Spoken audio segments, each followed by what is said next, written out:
ठीक है, नाड़ी संस्थान या तंत्रिका संस्थान या स्नायु संस्थान, ये तीनों वर्डिंग यूज की जाती हैं हिंदी में for the nervous system. Nervous system की अगर हम बात करें तो संपूर्ण शरीर के विभिन्न भागों एवं अंगों की क्रियाओं को नियमित और संयोजित करने वाला संस्थान क्या कहलाता है? नाड़ी संस्थान या तंत्रिका तंत्र या स्नायु संस्थान नर्वस सिस्टम कहलाता है। जितनी भी प्रोसेस हो रही है, राइट, जितना भी प्रोसेस हो रहा है किसमें, आपके बॉडी डिफरेंट बॉडी पार्ट्स में, इन सभी को कनेक्ट करने वाला, राइट, इन सभी को कंट्रोल करने वाला और इन सभी को एक साथ कनेक्ट करने वाला कौन है? Nervous system. Clear? Nerve cells इस तंत्र के आधार हैं। अगर बेस की बात करें तो कौन है? नर्व सेल्स जो होती हैं वो बेस होता है किसका? नर्वस सिस्टम का। जैसे बॉडी का बेस क्या था? सेल। बॉडी का बेस सेल। आधार क्या है? वैसे ही नर्वस सिस्टम हो गई। इन कोषों में क्या होते हैं? फाइबर्स होते हैं, जिनका कार्य क्या होता है? आवेग, जो इम्पल्स है, को लाना तथा ले जाना। जो फाइबर्स होते हैं उनका काम क्या होता है? इनमें फाइबर्स होते हैं और फाइबर्स में क्या होते हैं? फाइबर्स का काम होता है जो इम्पल्स जनरेट हुआ है उसको ब्रेन से लेके आना और ब्रेन तक लेके जाना। ये मिलकर नाड़ियां या स्नायु या तंत्रिका नव बनाते हैं। ये क्या बनाते हैं? मिलके या तो नर्व बना, नर्व जो नर्व होते हैं उसका निर्माण करते हैं। स्नायु या तंत्रिका नव 3 प्रकार की होती हैं, राइट। स्नायु या तंत्रिका नव कितने प्रकार की होती हैं? 3 प्रकार की होती है। सबसे पहले कौन सी है? सेंसरी और एफरेंट। सेकंड क्या है? मोटर और एफरेंट। और तीसरी होती है मिक्स्ड। सेंसरी और मोटर तंत्रिकाएं क्या होती हैं? जब एक ही आवरण में, एक ही बंडल में हो, राइट, एक ही लेयर में हो, तो उन्हें क्या कहा जाएगा? मिक्स्ड नर्व्स कहा जाएगा। क्लियर है? अब यही चीज मैंने आपको बताया था, ये एफरेंट नर्व्स का काम क्या होता है? आवेग, जो इंपल्स है, को मस्तिष्क ब्रेन की तरफ ले जाती हैं। कहां ले जाती हैं? ब्रेन की तरफ। यही चीज मैंने आपको कहां बताया था? याद हो तो आप लोगों को, कौन से चैप्टर में मैंने ये चीज आपको क्लियर की थी? एफरेंट और इफरेंट। Muscular system. मसल्स जब पढ़ रहे थे तभी बताया था। Muscles, muscular system. Muscular, reflex action में एफरेंट फाइबर और इफरेंट फाइबर मैंने बताया था, याद है? रिफ्लेक्स एक्शन, परिवर्तित क्रिया। ये सेम चीजें कहाँ पे हो रही थी? मसल्स में। जब मसल्स की कॉन्ट्रेक्शन और रिलैक्सेशन बताया था आपको मैंने, है ना? हाँ सर, हाँ बिल्कुल सर। तो सेम फंक्शन मैंने बताया था ना आपको कि यही सेम फंक्शन कहाँ होगा? नर्वस सिस्टम में। नर्वस सिस्टम में, हाँ बिल्कुल सर। ठीक है, तो सेंसरी और जो एफरेंट नर्व्स है उनका काम क्या है? इंपल्स को जो मस्तिष्क में जनरेट हुआ, राइट, इंपल्स को कहा? ब्रेन की तरफ लेके जाना। कहां से? सेंसेस से। आप ये समझिए सेंसेस कहां से वर्क करती हैं? यहाँ से। फिंगर्स हो गए, हाथ हो गए, नाक हो गए, कान हो गए, यही है ना सेंसरी। हाँ सर। तो यहां से जो आपको सेंस फील हुआ वो कहां लेके जाएगा? Towards the brain. That is called afferent nerves या सेंसरी नर्व्स।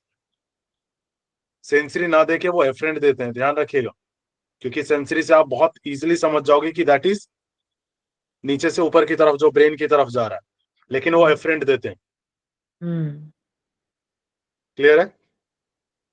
सेकेंड है कौन सी? मोटर और इफरेंट। ये क्या करती हैं? मस्तिष्क ने जो कहा उसको कहां लेके जाएंगी? बॉडी पार्ट्स तक। Body part. इफरेंट से एक चीज याद रखेंगे, ई से एंड। एंड। और ए से एफरेंट ऊपर मस्तिष्क ब्रेन तक, ए तक, ए इज द टॉप। ठीक है, ए क्या है? टॉप, तो टॉप तक लेके जाना है ना। और ई क्या है? एंड, तो ई एंड से एंड तक नीचे लेके डाउन जाना। से ब्रेन तक एंड लेके नीचे पैरों में, और टॉप ए कहाँ हो गया? जाना। हेड में। हेड जी सर। क्लियर हुआ? Yes sir. उसके बाद कुछ मिक्स्ड नर्व्स होती हैं, ठीक है, जब एक ही आवरण में बंद होती हैं तो इन्हें क्या कहा जाता है? मिक्स नर्व्स कही जाती है। ठीक है, ये कई बार क्या करती हैं, जब मान के चले मोटर, पहले तो एफरेंट और इफरेंट अलग अलग है, लेकिन अगर दोनों एक ही आवरण में बंद है तो उसको क्या कहा जाएगा? Mix mixed nerves nerve. कहा जाएगा। Mixed nerves. क्लियर है? तो मिक्स्ड हो गया तो इसका काम क्या होगा? लेके जाना, लेके आना, लेके जाना, लेके आना। क्लियर है? वो दोनों एक ही बंडल में। तंत्रिका तंत्र के निम्न 3 भाग होते हैं, है ना। हमने नर्व्स देखा कितने प्रकार की होती हैं? 3। अब हम तंत्रिका तंत्र के नर्वस सिस्टम के 3 भाग होते हैं।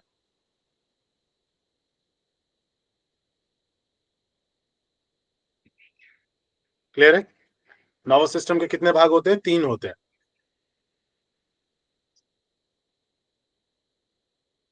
कौन कौन से? पहला होता है सेंट्रल नर्वस सिस्टम, सीएनएस। हाँ, जिसको हम कहते हैं सीएनएस। फिर होता है पेरिफेरल नर्वस सिस्टम, पीएनएस, और थर्ड होता है autonomic nervous system, ANS. Central, peripheral और ऑटोनॉमिक नर्वस सिस्टम, प्राणायाम ये में जो नर्वस एक्टिव सिस्टम के 3 भाग। बताया था सर, हाँ, सर ने भी बताया था वो प्राणायाम में एक्टिव होता है ना। यस, ठीक है। वो आगे इसके जब डिवाइड होंगे तब आपको क्लियर हो जाएगा कि सर ने क्या बताया था। ठीक है, जब पूरा पढ़ लोगे ना तो आपको पूरी तरीके से क्लियर होगा कि कहाँ क्या वर्क कर रहा है। अब हम देखते हैं central nervous system. Central nervous system क्या है, इसमें क्या क्या आती हैं? पहले तो ब्रेन, स्पाइनल कॉर्ड, ये 2 किसके अंतर्गत आ जाती हैं? सेंट्रल नर्वस सिस्टम के अंतर्गत। सेंटर आप ऐसे समझ लीजिए, सेंटर मतलब ब्रेन और स्पाइन, ये सेंटर। तो इसके अंतर्गत क्या आ जाएंगी? ब्रेन और आपके स्पाइनल Spine। कॉर्ड। ये मस्तिष्क आवरण मैनिंग से सुरक्षित रहते हैं। ब्रेन किससे सुरक्षित रहता है? मैनिंग्स का एक लेयर है, कवरेज, मैनिंग से इसको कवर करता है, उससे ये क्या होता है? सुरक्षित रहता है। ये प्रमस्तिष्क तरल, जिसको हम क्या कहते हैं? सेरेब्रोस्पाइनल फ्लूइड और सीएसएफ से घिरे होते हैं, जो मस्तिष्क एवं सुषुम्ना के चारों तरफ एक सा प्रेशर बनाए रखता है तथा मस्तिष्क एवं कपालीय अस्थियों के बीच शॉक एब्जॉर्बर का काम करता है। ठीक है, किसके बीच? ब्रेन और जो आपकी बोन है, स्कल की बोन से, उसके बीच में क्या करती है? शॉक एब्जॉर्बर का काम करती है, ताकि डायरेक्टली किस पे आघात ना हो, डायरेक्टली किस पे चोट ना लगे? ब्रेन पे। क्लियर है? इसीलिए इसको ऊपर से कवर रखती है। क्लियर हुआ? यह मस्तिष्क और सुषुम्ना को पोषण देता है। किसको पोषण देगा ये? एक तो ब्रेन को, और दूसरा स्पाइनल कॉर्ड, आपकी जो सुषुम्ना नाड़ी, उसको, तथा उनके जितने भी वेस्ट प्रोडक्ट हैं उसको बाहर निकालने का काम करता है। कौन? सेरेब्रो स्पाइनल फ्लूइड या सीएसएफ। क्लियर है? Yes sir. अब हम जब ब्रेन की बात कर रहे हैं तो ब्रेन को समझना भी जरूरी है। यस, कि ब्रेन क्या है, क्योंकि ब्रेन ही मेन फंक्शन कर रहा है, ब्रेन और स्पाइनल कॉर्ड।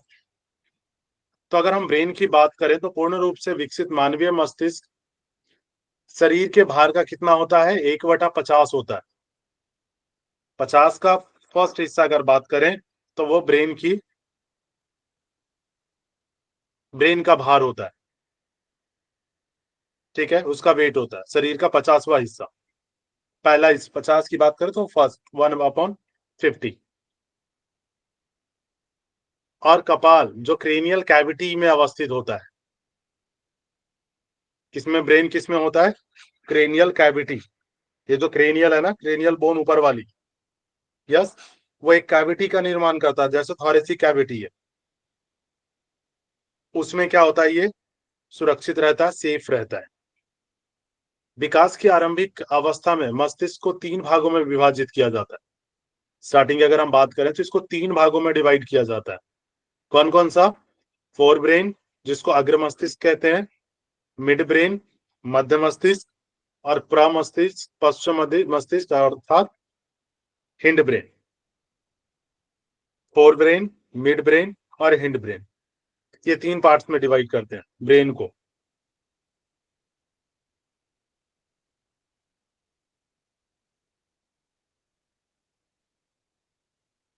सबसे पहले क्या है?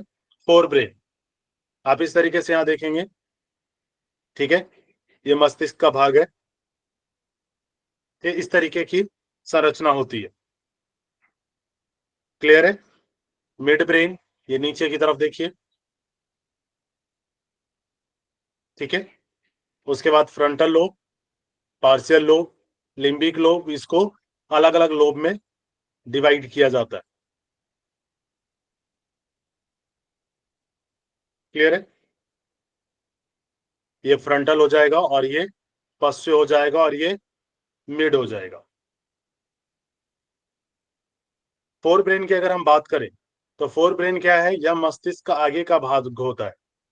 ये क्या है? मस्तिष्क के सबसे आगे का भाग है, फ्रंटल।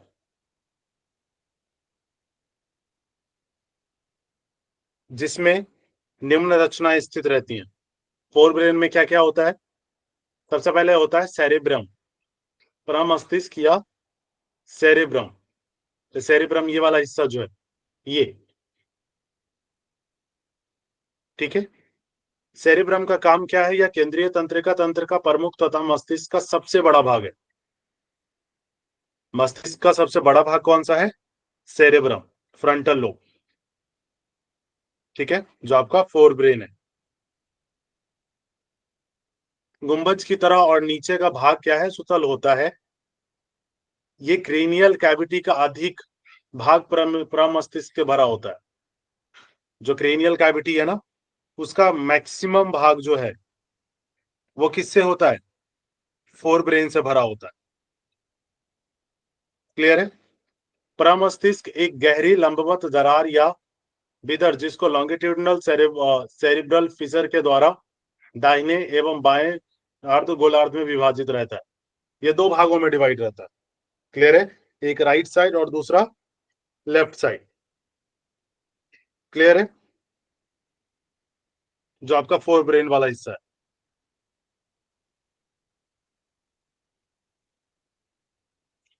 यह पृथक्करण आगे एवं पीछे के भाग पर पूर्ण होता है, लेकिन मध्य में ये अर्धगोलार्ध तंत्रिका तंतुओं की चौड़ी पट्टी के द्वारा आपस में जुड़े होते हैं, जिसे कॉर्पस कैल्सम कहते हैं। ऐसा नहीं है कि ये जो 2 हिस्सा है वो दोनों अलग अलग है, नहीं, ठीक है। ये बीच में किससे जुड़ा हुआ है? पीछे, आगे से लेके पीछे तक ये जुड़ा हुआ है किससे?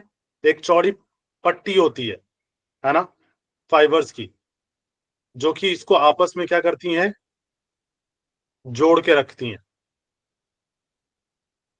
ठीक है, नर्व्स जो फाइबर होती है ना, उसके थ्रू जुड़ा होता है।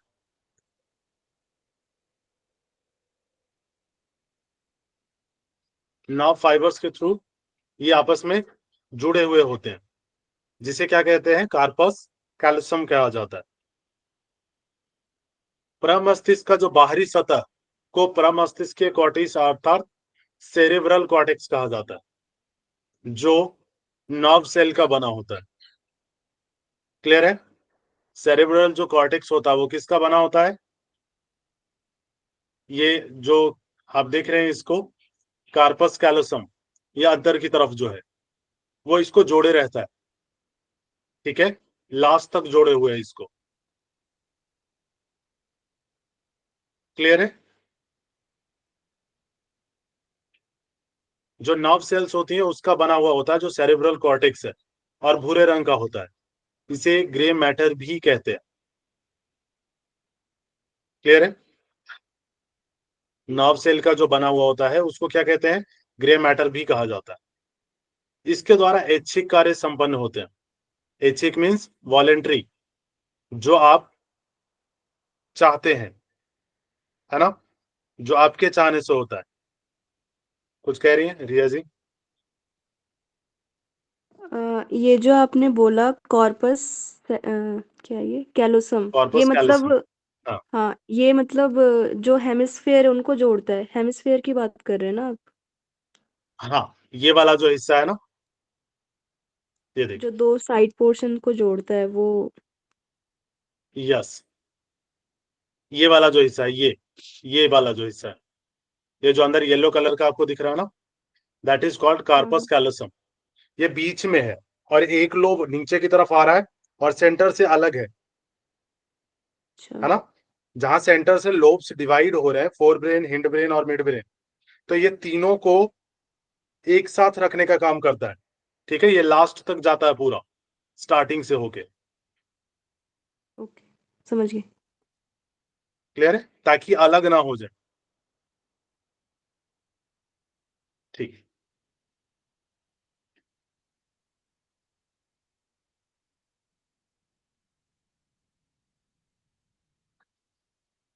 इसका काम क्या है अगर हम बात करें तो, इससे ऐच्छिक, इसके द्वारा ऐच्छिक कार्य संपन्न होते हैं जो आप चाहते हैं। जैसे यह बुद्धि तथा ज्ञान का केंद्र है मोस्टली, इसके द्वारा सोचने की, समझने की, स्मृति, मेमोरीज, उत्तरदायित्व एवं नैतिकता का ज्ञान होता है। जो फोर ब्रेन हमने देखा, ये सेरिब्रम, राइट। सेरिब्रम किसके लिए इंपॉर्टेंट है? ये आपके नॉलेज का केंद्र है मोस्टली, अगर हम बुद्धि की बात करें, है ना।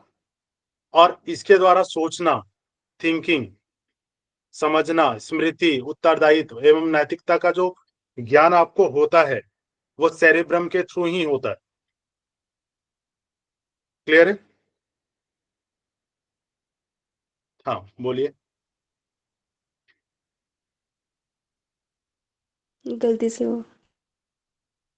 ठीक, इसमें और भी कुछ चीजें आप फील करते हैं इसी के द्वारा, है ना। जो सेरिब्रम कॉर्टेक्स है उसके थ्रू ही आप कुछ चीजें फील करते हैं, जैसे क्रोध, प्यार, घृणा, भय, दुख, प्रसन्नता आदि। जो मनोवेग है, इमोशंस, वो यही उत्पन्न होते हैं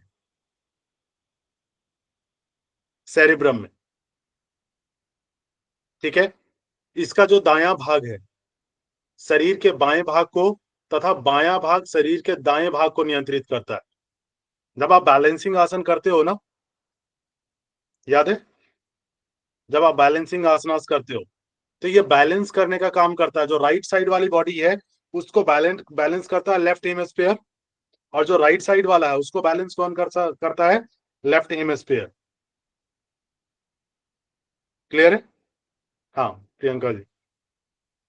सर ये जो ऑल्टरनेट ब्रीदिंग हम अनुलोम विलोम प्राणायाम करते हैं, तो उसमें भी हमारे बॉडी पर यही इफेक्ट आता है ना, जब ऑल्टरनेट ब्रीदिंग बिल्कुल आता है, करेंगे तो? यस। बिल्कुल आता है। ठीक है, उससे अपोजिट, राइट करते हैं तो लेफ्ट कंट्रोल होता है, लेफ्ट करते हैं तो राइट कंट्रोल होता है। जी सर। क्लियर है? ये हेमिस्फीयर को ही तो कंट्रोल करने का काम करते हैं हम, जो बैलेंसिंग आसनास भी करते हैं। हाँ बिल्कुल। क्लियर हो गया? तो मैक्सिमम कार्य जो थे ये सेरिब्रम के थे। ये कई बार क्वेश्चन पूछ दिया जाता है, ठीक है, इमोशंस को कंट्रोल करने का काम ब्रेन के किस हिस्से से होता है? तो सेरिब्रम। किससे होता है? Cerebrum, cerebrum. Fore brain. Cerebrum. Fore brain, हाँ अगर सेरिब्रम सेरिब्रम फोर। ना हो तो फोर ब्रेन। हाँ जी सर, सेरिब्रम फोर ब्रेन है, याद रखिए। हाँ, रिया जी क्या कह रही हैं? सर बैलेंसिंग का काम तो सेरिबेलम भी तो करता है ना? बिल्कुल करता है, लेकिन ये कंट्रोल करने का काम जो है ना मोस्टली ये करता है। ठीक है, अगर अच्छा। राइट हिस्से को अगर आप उठा रही है ना, तो वो कंट्रोल किसके द्वारा हो रहा है? Left hemisphere. लेफ्ट।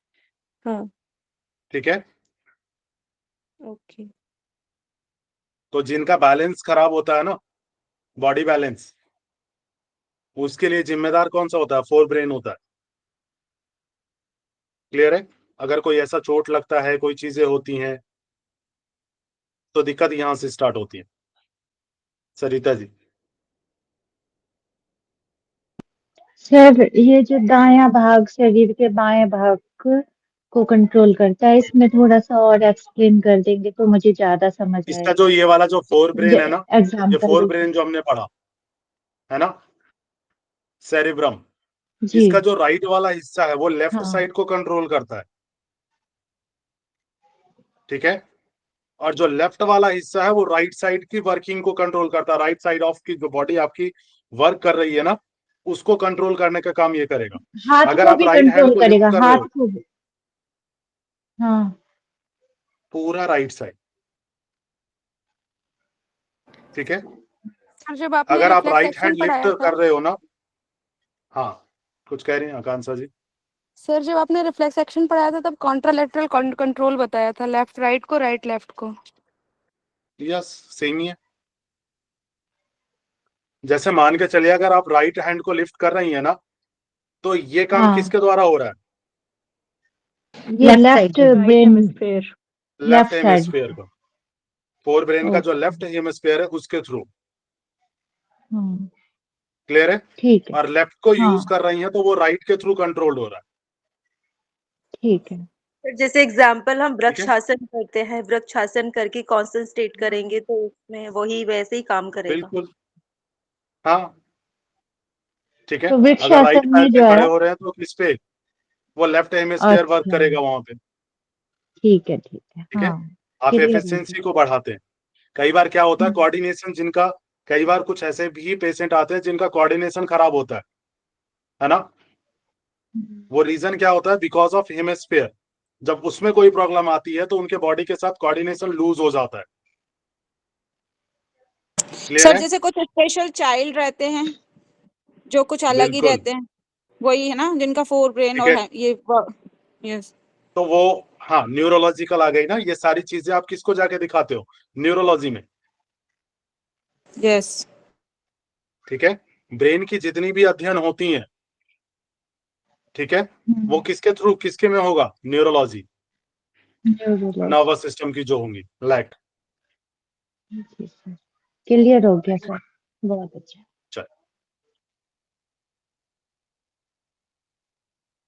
आगे अगर हम देखें मिड ब्रेन, मध्य मस्तिष्क, अग्र मस्तिष्क एवं पश्चिम मस्तिष्क के बीच और मस्तिष्क स्तंभ जिसको ब्रेन स्टेम के ऊपर स्थित रहता है।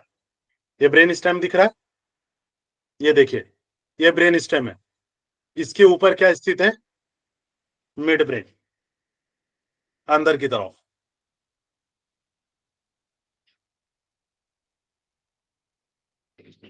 इसमें क्या होता है? सेरिब्रल पेंटिकल्स होते हैं, ठीक है। सेरिब्रल पेंटिकल्स एवं कॉर्पोरा क्वाड्रिजेमिना का समावेश होता है, जो प्रमस्तिष्क सेरिब्रल एक्यूडक्ट को घेरे रहते हैं, ठीक है, जो कि तृतीय एवं चतुर्थ वेंट्रिकल के बीच एक नलिका चैनल होती है, ठीक है। सेरेब्रल एक्यूडक्ट क्या है? जो कि थर्ड और फोर्थ जो वेंट्रिकल है, ठीक है, उसमें एक चैनल के थ्रू होती है। सेरिब्रल पेंडिकल्स डंठल नुमा रचनाएं होती हैं, एक डंठल के टाइप की होती हैं, जो इसकी वेंट्रल सरफेस पर स्थित होती हैं, इस तरीके से कुछ, ये, ठीक है। ये इसके ऊपर, डंठल के ऊपर स्थित होती है।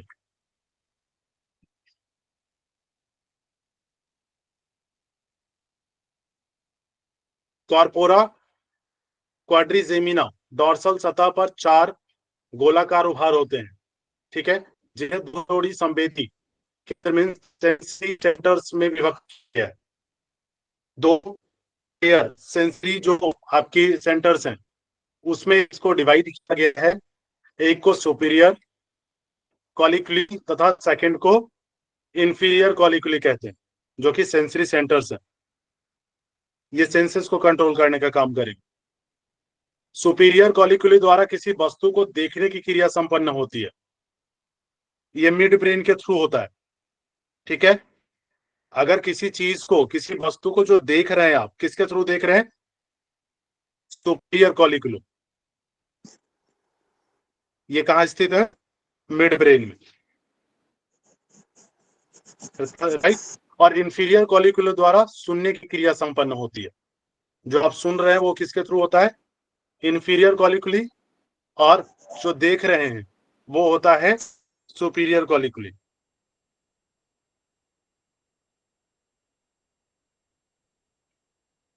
एक सेकंड।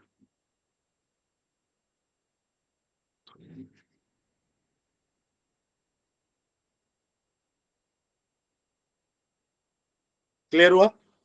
सेरिब्रल पेंटिकल्स के समीप रेड न्यूक्लियस स्थित रहता है, राइट। सुपीरियर कॉलिकुली के बीच पीनियल बॉडी स्थित रहती है, राइट। सेरिब्रल जो पेंडिकल्स है उसके पास क्या होता है? रेड न्यूक्लियस रहता है। और जो सुपीरियर कॉलिकुली है उसके पास क्या होती है? पीनियल बॉडी स्थित रहती है। जब हम पीनियल की बात करते हैं ना, तो वो किसके पीछे होती है? सुपीरियर कॉलिकुली के बीच। अंदर की तरफ ही बात करते हैं ना हम पीनियल की जब बात करते हैं, तो इसके जस्ट पीछे। Gland sir. क्लियर है? अंदर की तरफ सेंटर में। सर पीनियल बॉडी को ही पीनियल ग्लैंड बोलते हैं। हाँ जी, पिनियल ग्लैंड बोल रहे हैं सर। बैक साइड में, तो उसको पीनियल ग्लैंड भी कहेंगे आप, पीनियल बॉडी को ही। सर एक बार रेड ठीक है, न्यूक्लियस को डिफाइन कर सकते हैं? कुछ कह रहे हैं देव जी? रेड न्यूक्लियस को डिफाइन कर सकते हैं एक बार? दोबारा से एक बार बोलिए, क्लियर हुआ क्या वॉइस इनका? मैं ये कह रहा हूँ कि रेड न्यूक्लियस को डिफाइन कर सकते हैं एक बार फिगर के साथ? रेड न्यूक्लियस को? हाँ जी, हाँ जी।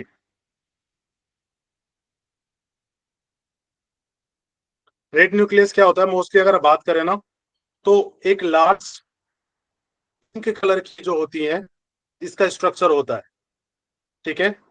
और ये कहाँ पे स्थित है? मोस्टली वेंट्रल मिड ब्रेन, जो किसको कंट्रोल करता है? ये इन्वॉल्व होता है मोटर कंट्रोल के लिए। ये मोस्टली मोटर जो कंट्रोल होती है ना उसको करता है। जैसे आपकी receiving input from the cerebellum, जो सेरिबेलम से जो भी इनपुट आता है उसको रिसीव करने का कौन करता है? रेड न्यूक्लियस, ठीक है। और जो भी मोटर रिलेटेड जो है, मोटर कंट्रोल, वो इसके द्वारा होता है, रेड न्यूक्लियस के द्वारा। और ये क्या करता है? इसको स्पाइनल कॉर्ड को सिग्नल्स भेजने का काम करता है। क्लियर है? इसका वैसे कहीं आपको इतना डिटेल में मिलेगा नहीं, क्योंकि इसको इतना डिफाइन नहीं किया गया है कहीं भी, ठीक है। इसको डिफाइन अगर ज्यादा वो हो तो फिर वो बायोलॉजी में होगा। क्लियर है? इतना से इतने में समझ आया?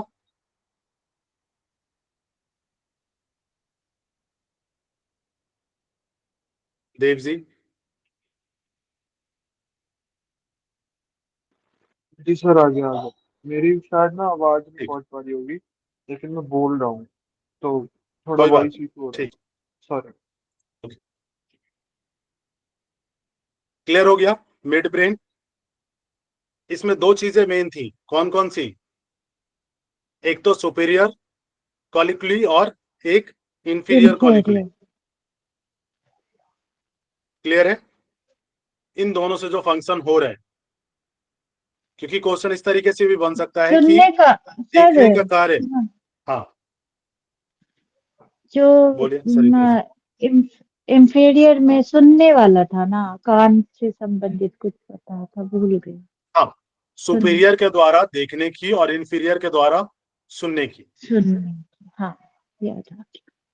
ठीक है। सुपीरियर आप ऊपर की तरफ ले लें, है ना। तो सुपीरियर कौन है? आई है। इंफीरियर कौन है? ईयर है। ठीक है, इस तरीके से याद रखेंगे। क्वेश्चन इस तरीके से बन सकते हैं कि सुनने और देखने की क्रिया ब्रेन के किस भाग से नियंत्रित होती है? किससे होती है? मिड ब्रेन से। Mid brain. Mid brain superior से। Mid mid brain. क्लियर हुआ?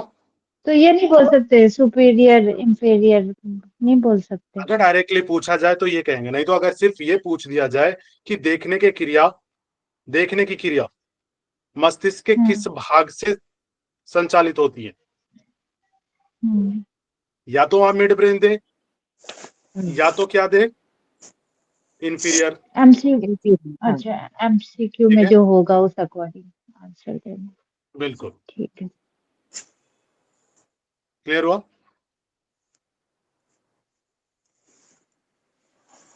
चलिए अब हम देखते हैं हिंड ब्रेन, पश्च मस्तिष्क।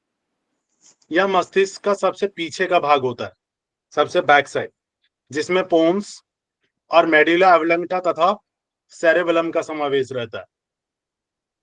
ये पीछे वाला भाग हो गया ना, देखिए ये सेरेबेलम ये हो गया,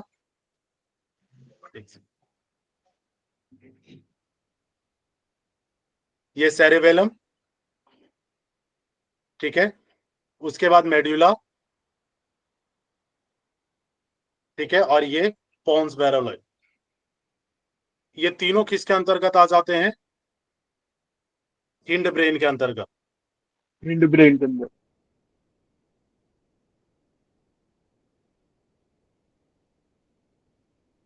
क्लियर हुआ। नहीं पोन्स का सर, एक काम बार क्या और है? बताइए, आवाज नहीं आई थी आपकी, शायद मेरे आवाज नहीं फोन आई। में दिक्कत नहीं आई। हिंड ब्रेन में मोस्टली तीन चीजें, तीन जो पार्ट्स हैं वो शामिल है। कौन कौन से? एक तो पोन्स, सेकंड है मेडुला ऑब्लांगेटा, और थर्ड है सेरिबेलम। ये तीनों किसका भाग है? हिंड ब्रेन का। छोटे एक बहुत मस्तिष्क पहले भी क्वेश्चन बोलते आया था हैं, 2000, हाँ, छोटा 2017 मस्तिष्क या भी बोलते 2018 में एक क्वेश्चन आया था कि cerebrum is the part of, किसका पार्ट है सेरेब्रम? Hind brain sir. हैं। Hind brain. नहीं, सेरेब्रम, सेरिब्रम तो अग्र मस्तिष्क का है, फोर ब्रेन का। फ्रंटल सेरिबेलम जो होगा सेरिबेलम वो sir, sorry sir sorry, fore brain का सेरिबेलम है। होगा। सॉरी। सेरिबेलम ठीक है, और दोनों में अंतर है, सेरिबेलम ठीक है, दोनों में सेरेब्रम फर्क। और सेरिबेलम, कंफ्यूजन हो गई थी। कंफ्यूज मत होइएगा, ठीक है। सेरेबेलम ब्लैकआउट हो गए। जहां हिंड ब्रेन का पार्ट हो जाता है, सेरेब्रम वहीं अग्र मस्तिष्क का भाग हो जाता है, फोर ब्रेन का फोर है। ब्रेन का। जी, फोर ये ब्रेन। मैक्सिमम कंफ्यूजन क्रिएट होता है क्योंकि नाम एक जैसे हैं, है ना। और जब आपको ये पूछा जाएगा ना कि इमोशंस और बाकी चीजें जो ऐच्छिक क्रियाएं हैं वो ब्रेन के किस भाग से या तो किससे संचालित होती है, तो उसमें सेरेबेलम भी जरूर देगा। ओके। कंफ्यूज करने के लिए। क्लियर है। सेरेब्रम के साथ सेरेबेलम भी मिलेगा। तो हम हिंदी में देख लेंगे ना सर सर। वो सेम स्केफॉइड और स्फेनॉइड वाली बात हो गई। परफेक्ट। कंफ्यूज करने का वही एक तरीका है, नहीं तो क्वेश्चन बिल्कुल सिंपल हो जाता है, ठीक है। लेकिन अब जो क्वेश्चन आ रहे हैं वो बिल्कुल सिंपल नहीं आ रहे, सिंपल है लेकिन उसमें एक या दो ऑप्शन ऐसे डाल दिया जाएगा जो बिल्कुल मिलता जुलता दिखेगा, और फिर वहां पे कंफ्यूजन क्रिएट होता है कि बाकी चीजें तो छाड़ देते हैं कि ठीक है ये नहीं होगा, लेकिन उन दोनों में कंफ्यूजन फिर भी क्रिएटेड रहता है कि अब इसमें से कौन लगाएं, ठीक है। ये होता है पेपर को थोड़ा सा ट्रिकी और टफ करने का तरीका। क्लियर हुआ। आगे देखें, पॉन्स का काम क्या होता है? सेरेबेलम जो है उसके आगे मध्य मस्तिष्क के नीचे तथा मेडुला ऑब्लांगेटा के ऊपर रहता है, और यह ब्रेन स्टेम के बीच का भाग है। इसके आधारी भाग को मिडल सेरिबेलर पेंडिकल कहा जाता है, जिस जो आधार है ना, जिसपे ये रुक टिका हुआ है। इस भाग से सेंसरी और मोटर तंत्रिकाओं के तंतु गुजरते हैं, है ना। जो नर्व्स फाइबर्स हैं, वो जो नर्वस सिस्टम के जो नर्व्स हैं, वो नर्व्स कहां से होके गुजरते हैं? यहीं बीच में से होके गुजरते हैं, ठीक है। दोनों के, सेंसरी और मोटर दोनों के, जो अनुमस्तिष्क को किसके साथ जोड़ते हैं? मध्य मस्तिष्क एवं मेडुला ऑब्लांगेटा से जोड़ते हैं। क्लियर है। इसमें 5वीं, 6ठी और 7वीं कपालीय तंत्रिका जो क्रेनियल नर्व्स हैं,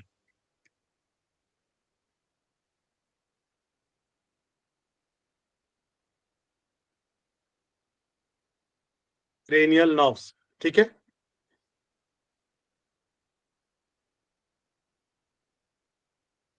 के न्यूक्लिया स्थित रहते हैं और यहीं से उनके कुछ तंतु कोशिकाओं से निकलकर तंत्रिका तंत्र के विभिन्न भागों में चले जाते हैं।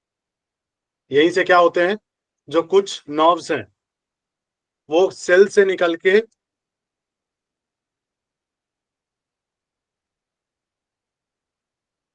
कुछ नर्व्स सेल से निकल के तंत्रिका तंत्र के विभिन्न भागों में चले जाते हैं। क्लियर है? ये कहां से होता है? ये पोन्स से ही होता है।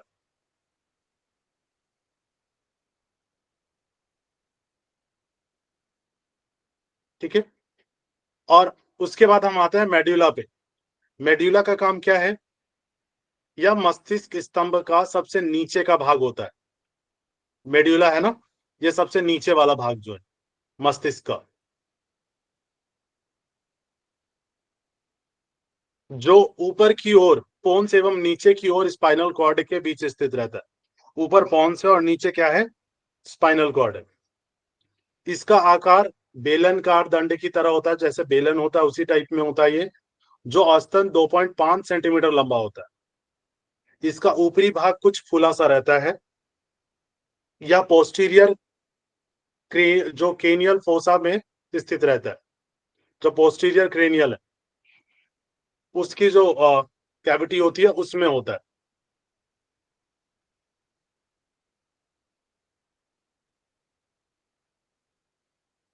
ठीक है, बैक साइड में बिल्कुल नीचे की तरफ। और ऑक्सीपिटल अस्थि, जो ऑक्सीपिटल बोन है, ऑक्सीपिटल बोन कहाँ की है? Cranial bone. परफेक्ट, ठीक है। ऑक्सीपिटल बोन के फोरामेन मैग्नम के ठीक नीचे स्पाइनल कॉर्ड से जुड़ा होता है। ठीक है, इसका जो बाह्य भाग है वह श्वेत द्रव, जिसको व्हाइट फ्लूइड कहते हैं, तथा भीतरी भाग भूरे द्रव्य का बना होता है।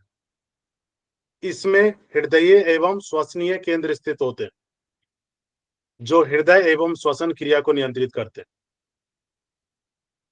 श्वास का नियंत्रण आपका कहां से होता है? मेड्यूला से। श्वसन क्रिया को नियंत्रित करने का काम कहां होता है? मेड्यूला। और हार्ट रेट को भी। क्लियर है? हार्ट रेट और ब्रीदिंग।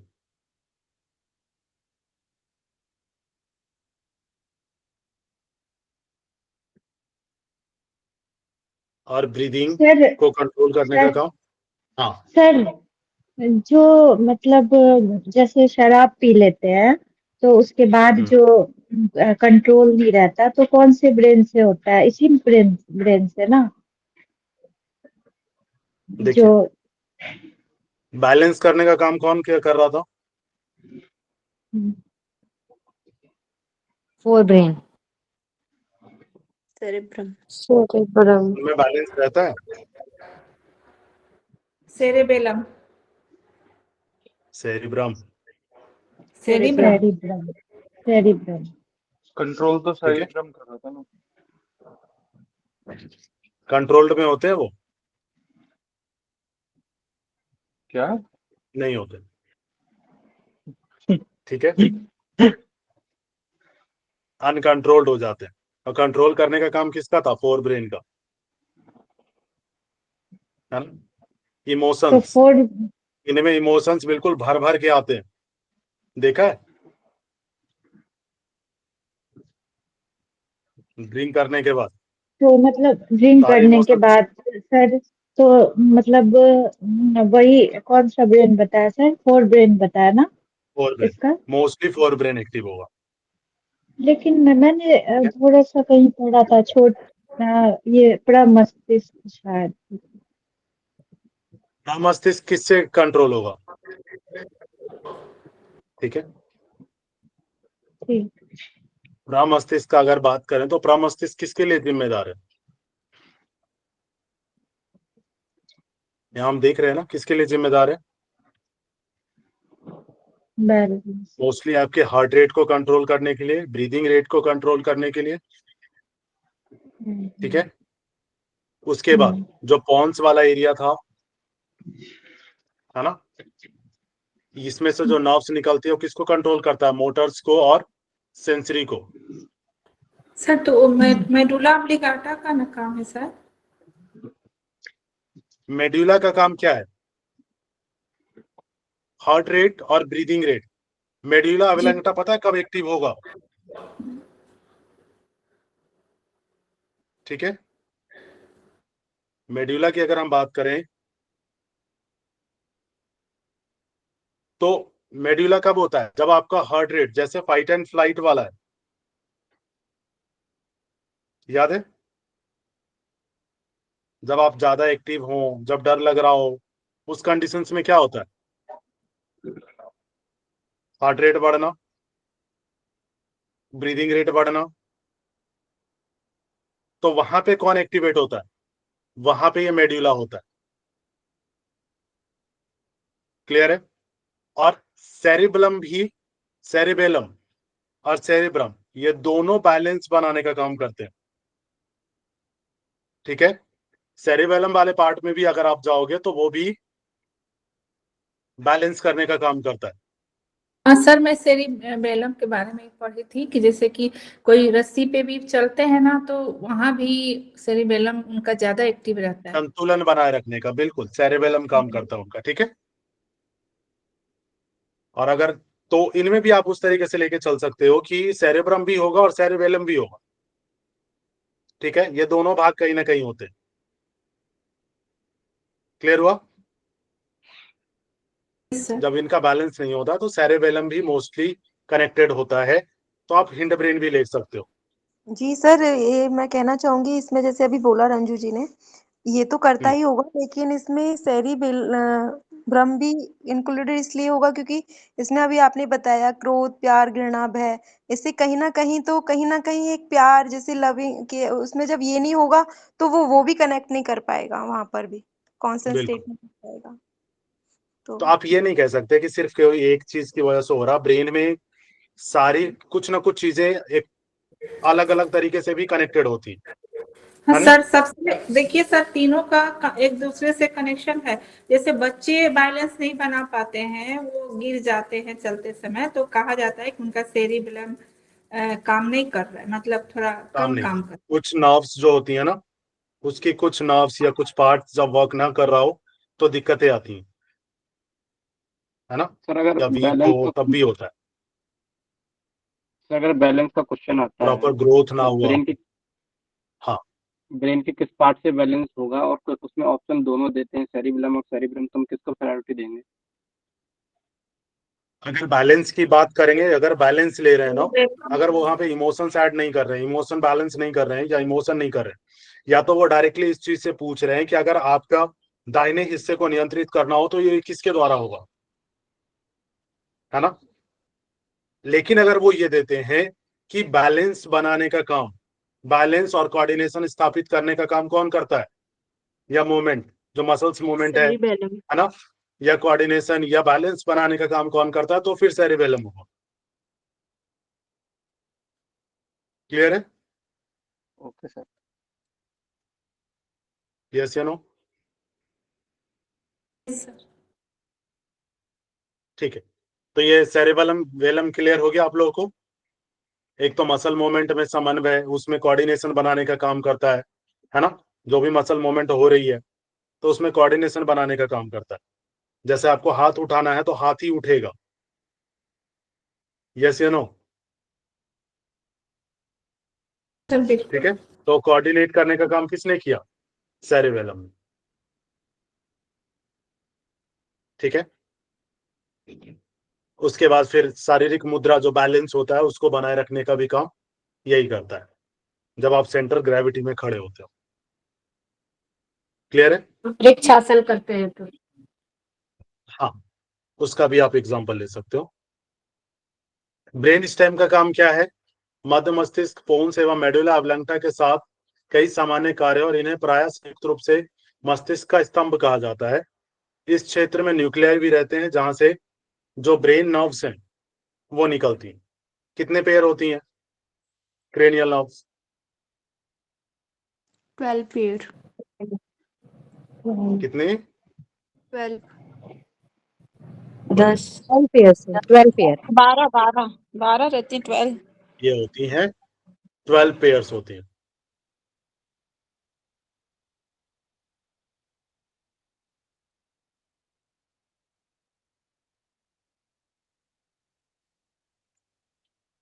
चलिए,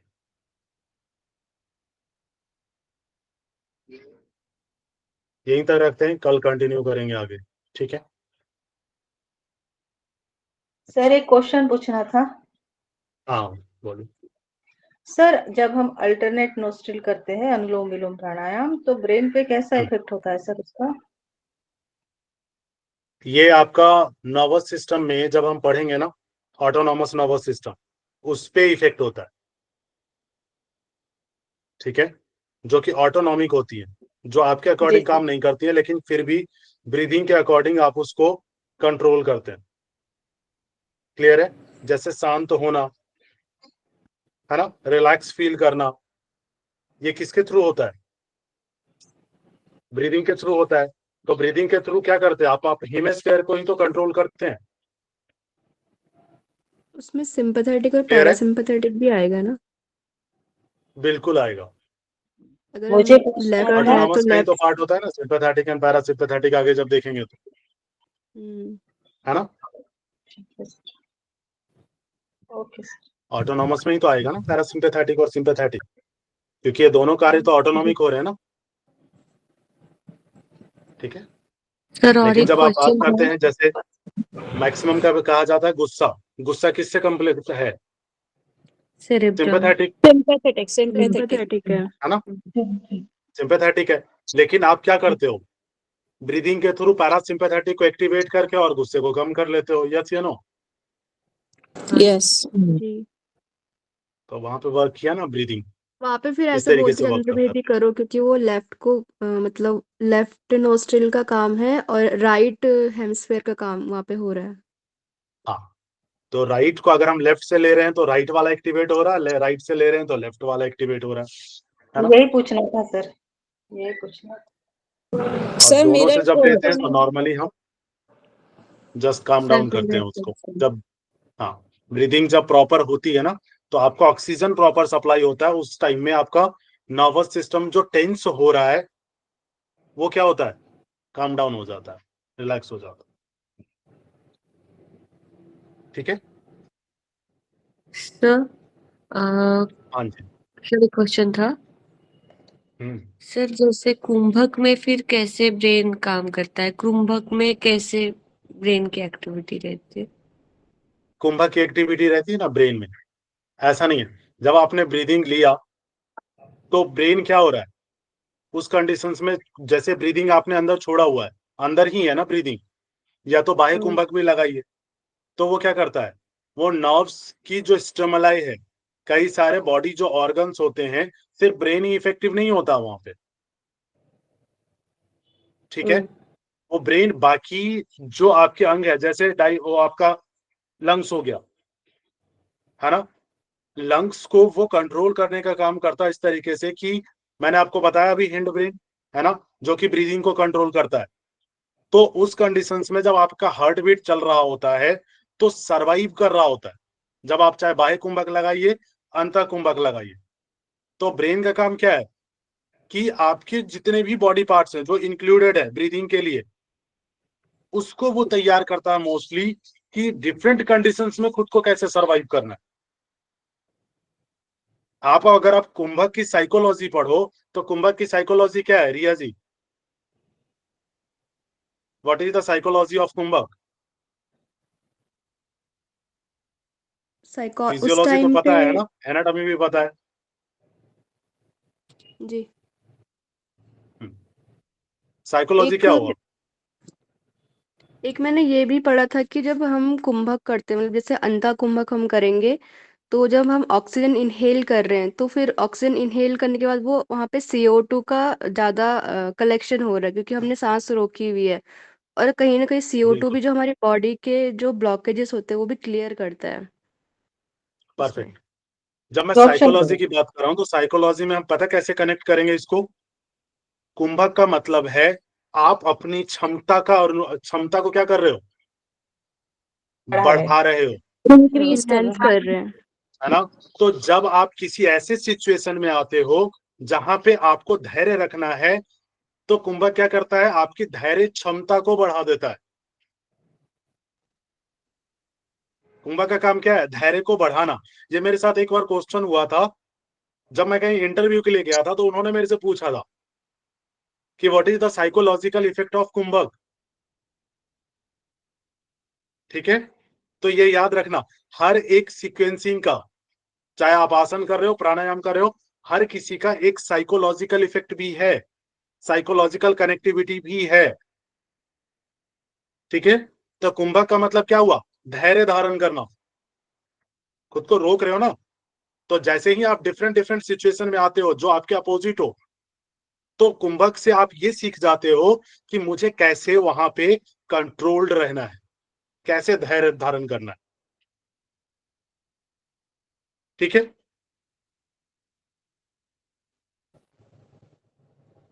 क्योंकि जब तक कनेक्ट नहीं करोगे साइंस से बड़ी दिक्कत होगी। ठीक है, आपको फिजियोलॉजी और साइकोलॉजी दोनों से कनेक्ट करके चलना पड़ेगा।